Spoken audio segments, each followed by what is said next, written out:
बिस्मिल्लाहिर्रहमानिर्रहीम। अस्सलाम वालेकुम वरहमतुल्लाहि वबरकातुहू। मुझे उम्मीद है आप लोग सब खैरियत से होंगे और जो मैंने आपको पिछला लेक्चर पढ़ाया था आपने उसको अच्छी तरह अंडरस्टैंड किया होगा। आज हम कुछ छोटी सी डेफिनेशंस के बारे में बात करेंगे। नेटवर्क कार्ड क्या होता है, वायरलेस एक्सेस पॉइंट क्या होता है, हब क्या होता है, उसके अलावा नेटवर्क स्विच क्या होता है, राउटर्स क्या होते हैं और ब्रिज क्या होता है। सबसे पहले हम बात कर लेते हैं नेटवर्क कार्ड क्या होता है। It is also called LAN adapter. ठीक है, इसे लैन अडाप्टर के तौर पे इस्तेमाल किया जाता है, यानी कि नेट इस्तेमाल करने के लिए आप ये कह सकते हैं। ठीक है, it is a circuit board installed on the motherboard. कुछ नेटवर्क इंटरफेस कार्ड ऐसे हैं जो कि मदरबोर्ड के ऊपर ही इंस्टॉल किए जाते हैं। एक सर्किट बोर्ड के ऊपर यानी कि मदरबोर्ड के ऊपर एक छोटा सा सर्किट बोर्ड लगा दिया जाता है जिसे हम नेटवर्क इंटरफेस कार्ड बोलते हैं। It is use to connect computer to network, यानी कि एक कंप्यूटर को किसी नेटवर्क के साथ कनेक्ट करने के लिए इस्तेमाल किया जाता है। आपने अमूमन ये बात सुनी होगी, एक छोटी सी एग्जांपल आपको कोट करूंगा टीपी लिंक की। ठीक है, वो वायरलेस है, वो आपका नेटवर्क कार्ड जो है वो मदरबोर्ड के ऊपर इंस्टॉल नहीं है। एक छोटा सा एंटीना होता है, आप उसको अपने कंप्यूटर के साथ अटैच करते हैं और जो है आप अपना हॉटस्पॉट ऑन करके अपने कंप्यूटर को नेटवर्क से कनेक्ट कर लेते हैं। ठीक है, तो ये नेटवर्क इंटरफेस कार्ड एक नेटवर्क के साथ कनेक्ट करने के लिए इस्तेमाल किया जाता है। Wireless access point, central communication device allow computer to transfer data wirelessly. बिल्कुल सेम एज इट इज जिस तरह मैंने आपको बताया टीपी लिंक की। ठीक है, ये था जो कि सर्किट बोर्ड के ऊपर इंस्टॉल किया जाता है और ये जो एक आपके पास एक छोटा सा एंटीना टाइप लगा होता है और वो एक वायरलेस एक्सेस पॉइंट होता है जो कि वायरलेसली आपका डाटा ट्रांसफर करता है एक जगह से दूसरी जगह थ्रू सिग्नल्स। ठीक है, हम ऐसी बात कर सकते हैं। हब के बारे में हमने पहले बात की थी। मेरा ख्याल है कि अमूमन हमने ज़्यादातर बात हब के बारे में की है कि ये ज़्यादातर आपको पता है जैसे एक सेंट्रल डिवाइस है। ठीक है, एक सेंट्रल सर्वर है जिसके साथ आपके कंप्यूटर आपके पीसीज वगैरह अटैच होते हैं।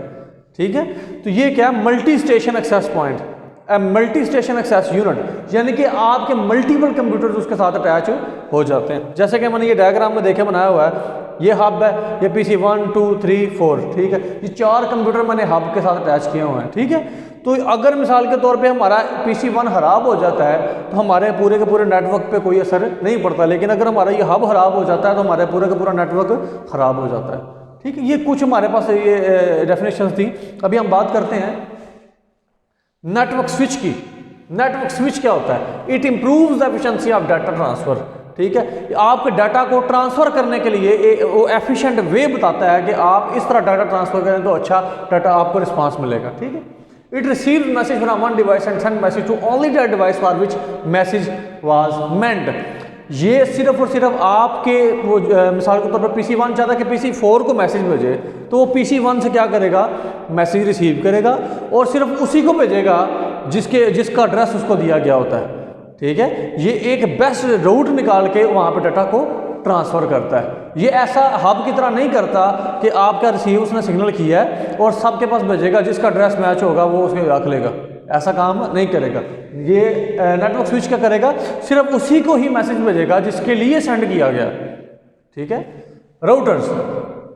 राउटर और ब्रिज और एक और इसका एक और इसके टाइप है जिसे गेटवे कहा जाता है। ठीक है, तो ये राउटर्स क्या होते हैं? इट कनेक्ट्स मल्टीपल नेटवर्क्स को आपस में कनेक्ट करने के लिए इस्तेमाल किया जाता है। ठीक है, आपने ये अमूमन बात सुनी होगी कि आपने DSL की मॉडेम रखी हुई है अपने पास। ठीक है, लेकिन आपके जो हमसाए हैं वो कहते हैं कि जी हमें भी नेट का कनेक्शन दें, तो आप क्या कहते हैं कि आप हम राउटर लगाते हैं ताकि आप तक सिग्नल पहुंच जाएगा। ठीक है, तो आपने क्या किया, राउटर लगाया जिसने सिग्नल्स को कैच किया और हाई स्पीड जो है ना सिग्नल्स उसने मल्टीपल नेटवर्क्स को कनेक्ट कर दिया, यानी कि एक घर से सिग्नल जो है दूसरे घर पर ट्रांसफर हो गए, यानी कि मल्टीपल नेटवर्क्स को आपस में कनेक्ट कर दिया। It manages the best route for communication. ये एक बेस्ट रूट बताता है कि यहाँ पे डाटा सेंड किया जाए तो अच्छी तरह डाटा सेंड हो जाएगा, यानी कि कम्युनिकेशन के लिए एक अच्छा वे बेस्ट रूट बताता है आपको। इसके अलावा ब्रिज क्या करता है? Connects two LANs and separate network segments. ठीक है, दो मुख्तलिफ लैन्स को आपस में कनेक्ट करता है। लैन्स की मैंने पहले बात आपको बताई है। लैन क्या होता है? Local area network. दो लोकल एरिया नेटवर्क्स को आपस में कनेक्ट करता है। ठीक है, तो ये और सेपरेट कर देता है आपके नेटवर्क सेगमेंट। ये देखें, ये आपका एक सेगमेंट है, ये आपका दूसरा सेगमेंट है, और ये ब्रिज है जिसने दोनों लैंस को आपस में कनेक्ट किया हुआ है। ये सेपरेट कर दिया उसने दोनों सेगमेंट्स। तो इसके अंदर मुख्तलिफ पीसीज हैं, उसके अंदर मुख्तलिफ पीसीज हैं। अगर मिसाल के तौर पर आपका ये PC1 चाहता है कि जी PC7 को मैं मैसेज भेजूँ, तो वो पहले चेक करेगा। अगर तो ये किसी और अगर ये किसी सेम सेगमेंट में है तो ये मैसेज सेंड कर देगा, और अगर ये सेम सेगमेंट में नहीं है तो दूसरा सेगमेंट इख्तियार करेगा, वो दूसरा पाथ इख्तियार करेगा डाटा सेंड करने के लिए। ठीक है। और गेटवे भी बिल्कुल ऐसे ही होता है, दो मुख्तलिफ तरह के जो आपके लैंस हैं उनको आपस में कनेक्ट करता है, यानी कि आपके डिफरेंट प्रोटोकॉल्स के साथ जो आपके दो लैंस हैं उनको आपस में कनेक्ट करता है। ठीक है।